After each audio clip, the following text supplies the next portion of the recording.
En primer lugar, va a realizar una exposición don Javier López García de la Serrana, fundador y socio director de Hispacole Servicios Jurídicos, presidente de Hispayuris y miembro de la Comisión de Seguimiento del Baremo de Lesionados de Tráfico.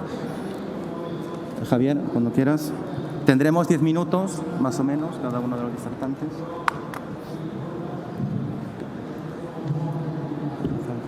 No. Muy bien, muchas gracias. Gracias, Jorge, por la presentación. A CIPSEBI por haber querido contar conmigo en esta jornada.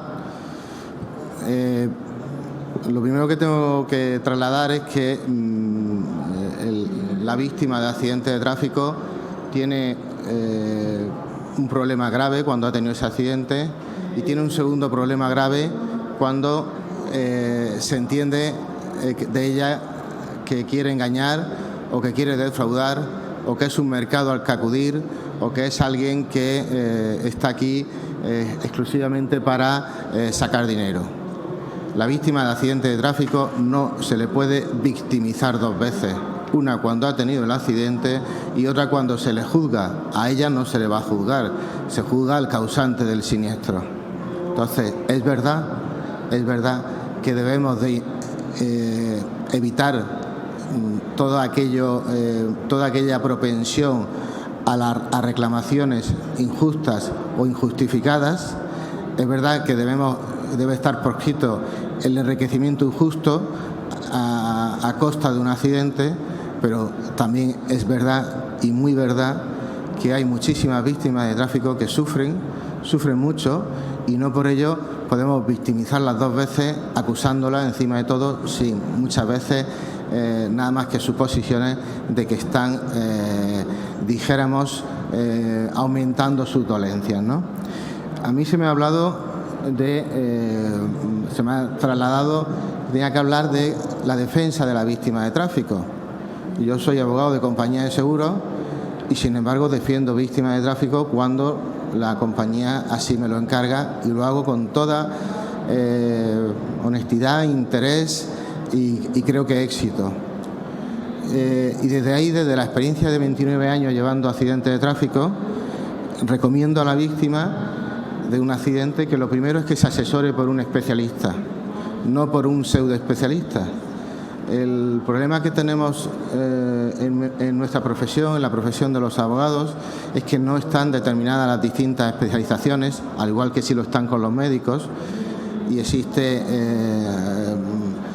después del Real Decreto 127/84, que crea las especialidades médicas, pues están los traumatólogos, los dermatólogos, urólogos, endocrinos, nefrólogos, etcétera, etcétera, etcétera, y no se le ocurriría a un cardiólogo recetarte algo para el dolor de rodilla, ni a un urólogo tratarte las cefaleas. Sin embargo, en nuestra profesión, en la profesión de los abogados, pues no tenemos la especialización en el día a día, sí existe esa especialización, pero no está regulada. Y por lo tanto, en teoría, un letrado te puede llevar un procedimiento laboral, un procedimiento de familia, un procedimiento de arrendamiento, un procedimiento de herencia, de accidente de tráfico, de homicidio, de conducción bajo influencia de bebida alcohólica, de un concursal, de lo que quiera. Lo cual, como podéis comprender, es absolutamente imposible. Por mucha cabeza que algunos quieran tener, no nos caben tanta normativa, sobre todo, y tanta experiencia, no solo en la normativa, sino en la experiencia desarrollada. Por eso, mi consejo es que siempre se busquen un abogado especialista en accidentes de tráfico, en responsabilidad civil y seguro. Es decir, que se haya dedicado a eso, si no en exclusividad, cuasi en exclusividad. Y eso hoy en día, con San Google, es fácil de verificar y de comprobar que esa persona realmente se dedica o no se dedica a eso, o su actividad es más bien otra, ¿no? Entonces, una vez que hemos encontrado al profesional, el segundo consejo es que, con carácter previo, pacte los honorarios para quitarse un problema sencillo, y un problema es que pacte los honorarios. Firme con una hoja de encargo en la que no se dirija a ninguna norma de honorarios supuestas, porque es falso. La ley Omnibus declaró nulas todas las normas de honorario de todos los colegios de abogados, por lo tanto no existen normas de honorario. El abogado tiene una libertad de profesión y una libertad de criterio a la hora de cobrar y por lo tanto puede pactar lo que estime conveniente. Puede ser una cuota litis, un porcentaje, ir al resultado, un 10%, un 15%, un 7%, como puede ser una cantidad fija o como puede ser cualquiera. Por lo tanto, tiene que firmarse una hoja de encargo. Tenemos que saber que es muy probable, si nosotros no hemos sido peatón, sino que íbamos en un vehículo, que estemos cubiertos por el seguro de defensa jurídica del seguro de dicho vehículo, y tenemos que conocer que esos seguros tienen un límite y por lo tanto tenemos que ver si la minuta del letrado estaría o no estaría cubierta. Eso nos lo va a explicar él. Pero lo primero, como digo, buscar el especialista y lo segundo, pactar los honorarios. A partir de ahí, ponerse en sus manos, porque todo esto es una materia complicada, pero si queremos ser justos tiene que ser complicada. Antes teníamos un sistema, el de la ley 30/95, que establecía, era el baremo antiguo, y establecía dos criterios de interpretación. Es decir, en dos criterios, en dos artículos, dijéramos, se explicaba cómo era el sistema.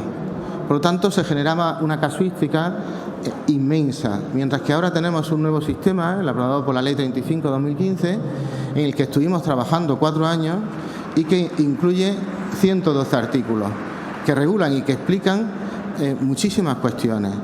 Y por lo tanto, es más amplio el nuevo baremo que la Ley de Arrendamiento Urbano, que la Ley hipotecaria y que muchísimas leyes que tienen especialistas dedicados nada más que a eso. Pues la Ley de Responsabilidad Civil y Seguro, la ley que se modifica por la Ley 35/2015, pero es una ley del año 68, pues esta ley tiene actualmente 143 artículos, 112 incluidos con esta reforma, que regulan absolutamente un montón de casuísticas. ¿Podía ser, llega a resarcir íntegramente el daño? No. Es muy difícil y no llega a resarcir íntegramente el daño. ¿Lo resarce mejor que lo hacía el baremo anterior? Muchísimo mejor. ¿Es mejor ley esta que la anterior? Muchísimo mejor. Pero, evidentemente, es complicada.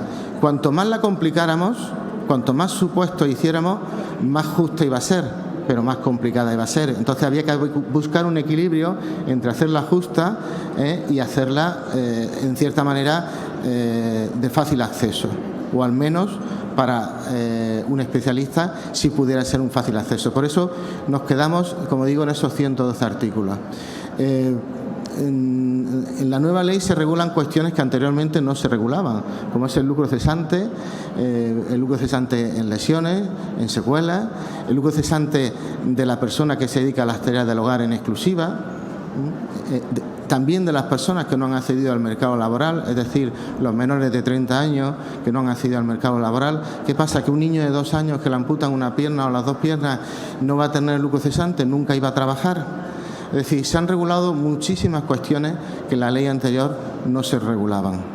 Pero el debate vuelve continuamente a lo mismo, ¿no? Al gran paradigma de la síndrome cervical, que es al no poderse objetivar fácilmente el mayor número de siniestros que actualmente hay.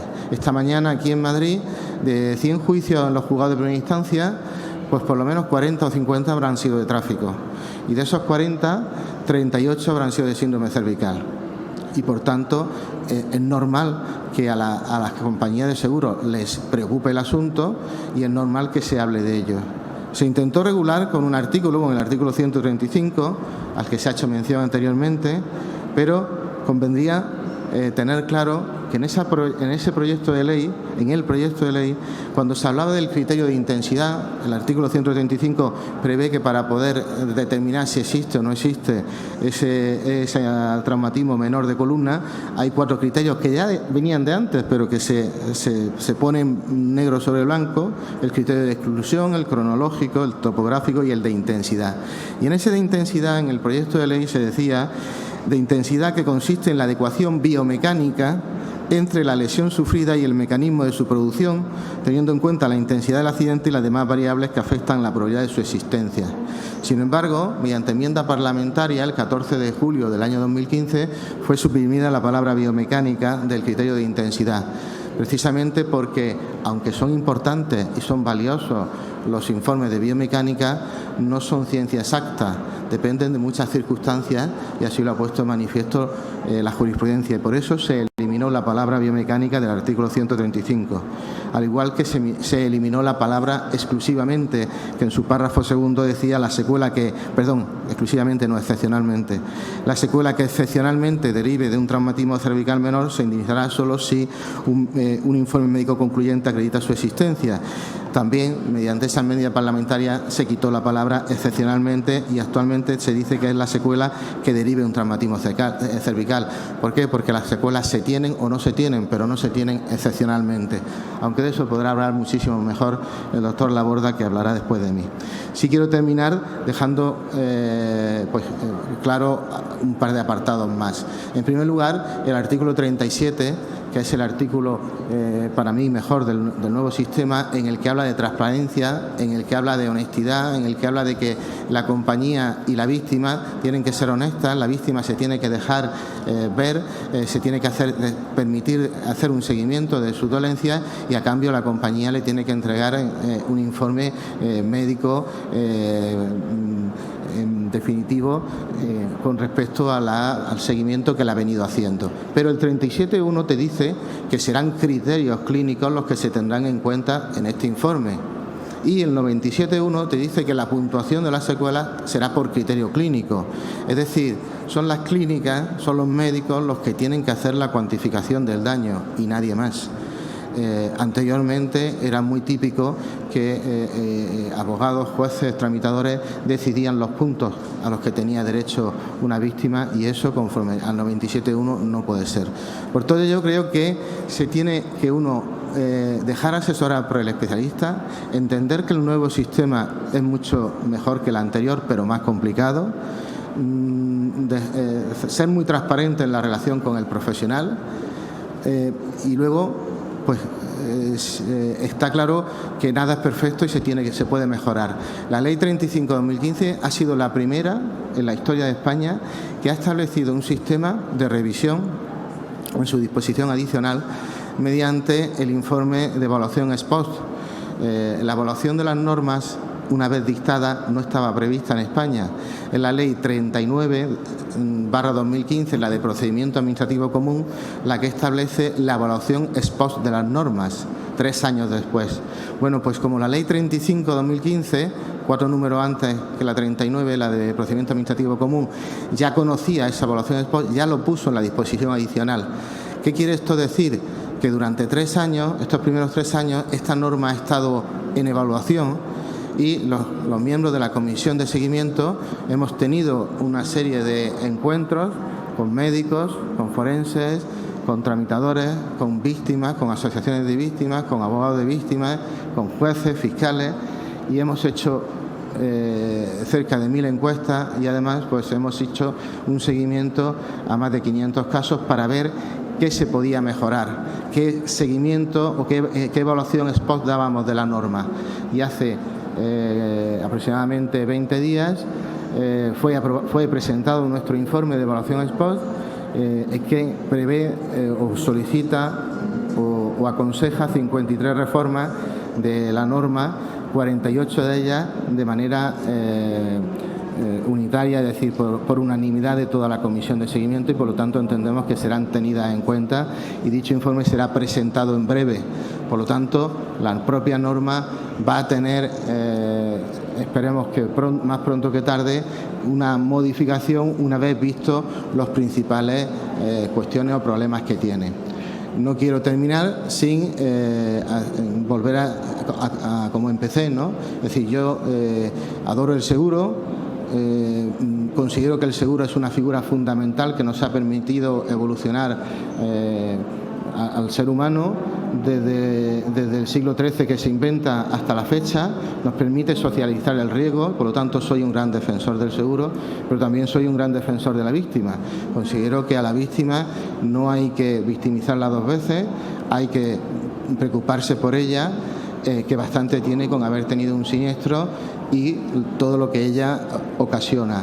No podemos permitir que entren elementos extraños que vean un negocio aquí y que hagan de los accidentes de tráfico un negocio. El accidente de tráfico nunca debe ser un negocio, desde luego no lo es para los abogados, al menos para los que realmente creen en esto, y no lo es para los médicos, que ellos lo único que pretenden es curar y no hacer negocio de esto. Así que pónganse en buenas manos y muchas gracias.